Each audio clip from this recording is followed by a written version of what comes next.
என்னோட 2 பர்னர் எடுத்துக்கிறேன். இந்த பர்னர் பாருங்கள் எவ்வளோ ஒரு அழுக்காக இருக்குது அப்படின்னு, என்ன கலரில் இருக்குதுன்னு பாருங்கள். வாங்கும்போது வேறு கலரில் இருந்தது, இப்போ நான் யூஸ் பண்ணிகிட்டே இருக்கிறதுனால இப்படி இருக்குது. இப்போ இதை எப்படி நம்ம புதுசு போல் மாற்றலான்னு பார்க்கலாம் வாங்க. இதுக்கு வந்து ஒரு பவுல் எடுத்துக்கிறேன். அந்த பவுலில் வந்து இந்த மாதிரி அந்த 2 பர்னரையும் போட்டுக்கிறேன்.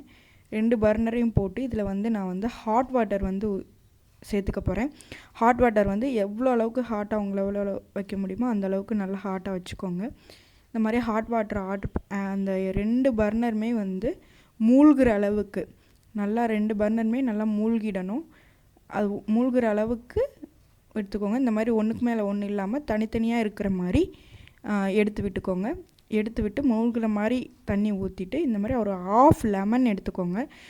லெமனை வந்து இப்படி ஸ்குவீஸ் பண்ணி விட்டுருங்க, நல்லா புழிஞ்சு விட்டுருங்க. நல்லா புழிஞ்சு ஃபுல் ஜூஸையும் உள்ளே வந்து விட்டுருங்க. 1/2 லெமன் பிழிஞ்சால் போதும். இந்த மாதிரி பிழிஞ்சு விட்டுருங்க. விட்டுட்டு அடுத்து நம்ம சேர்க்க போகிறது தான் வந்து இதை வந்து ஃபுல்லாக க்ளீன் பண்ணி நம்மளுக்கு வந்து தரப்போகுது. அந்த பொருள் என்னன்னு இனோ தான் ஆட் பண்ண போகிறேன். அதுக்கு முன்னாடி வந்து இது வந்து நல்லா மூழ்கலை, கரெக்டாக எல்லா பக்கமே நல்லா மூழ்கி இருக்கணும் தண்ணியில், அப்போ தான் நல்லா க்ளீன் ஆகும். ஸோ நான் எக்ஸ்ட்ரா தண்ணி வந்து ஊற்றி நல்லா மூழ்க வச்சுக்கிறேன். இப்போது இனோ சேர்க்குறேன். இனோ பார்த்திங்கன்னா வந்து கொஞ்சம் கொஞ்சமாக தான் சேர்க்கணும். ஒரு பாக்கெட் ஃபுல்லு நம்ம சேர்க்க போகிறோம். ஒரு பாக்கெட்டுமே வந்து கொஞ்சமாக இந்த மாதிரி அந்த கொஞ்சமாக போட்டிங்க அப்படின்னா வந்து அது வந்து இந்த மாதிரி பபிள்ஸ் இந்த மாதிரி முறையாக வரும்.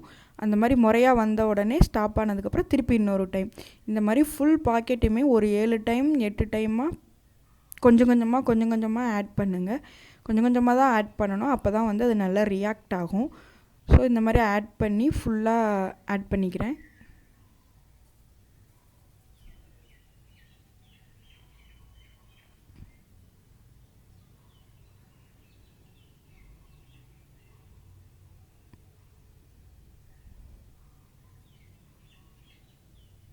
பாருங்கள் எப்படி முறையாக வருதுன்னு, இப்படி தான் வரணும். இப்போ ஃபுல் பேக்கெட்டை வந்து நான் ஆட் பண்ணி முடிச்சிட்டேன். ஆட் பண்ணதுக்கப்புறம் ஒரு லிட்டு போட்டு, அதாவது ஒரு மூடி போட்டு அதை வந்து நான் கவர் பண்ண போகிறேன். கவர் பண்ணி ஒரு 2 to 3 hours வந்து நல்லா சோக்காக விட்டுருங்க. நல்லா ஊறட்டும். 2 to 3 hours ஆகுது ஊறினா தான் அதில் இருக்கிறதெல்லாம் வந்து நல்ல அழுக்கெல்லாம் போகும். இப்போ வந்து 2 hours ஆச்சு. இந்த பவுலை திருப்பி எடுத்துகிட்டு வந்திருக்கேன். இது வந்து நம்ம ஓப்பன் பண்ணி பார்த்து அந்த பர்னரை வந்து க்ளீன் பண்ண போகிறோம். வாங்க இப்போ ஓப்பன் பண்ணி பார்க்கலாம். இப்போ ஓப்பன் பண்ணி பார்க்குறேன். ஓரளவுக்கு அவங்களுக்கு டிஃப்ரென்ஸ் தெரியும்னு நினைக்கிறேன். ஓரளவுக்கு வந்து அந்த ஊறினதுலே வந்து அந்த இது போயிருக்கு. இப்போ அந்த எலுமிச்சம்பழம் நம்ம பிழிஞ்சு விட்டோம் இல்லையா, அந்த எலுமிச்சம்பழம் வச்சே ஒரு தடவை நல்லா ஃபுல்லாக ஸ்க்ரப் பண்ணி விட்டுக்கிறேன். விட்டுட்டு ஒரு ஸ்க்ரப்பர் எடுத்து இந்த மாதிரி வந்து நல்லா தேய்ச்சிக்கிறேன். என்னோடய பர்னர் வந்து நல்ல ஒரு அழுக்காக இருக்கிறதுனால வந்து நான் கொஞ்சம் அழுத்தம் கொடுத்து தேய்க்கிறேன். அழுத்தம் கொடுத்து தேய்த்தா தான் என்னோடய இது போகுது.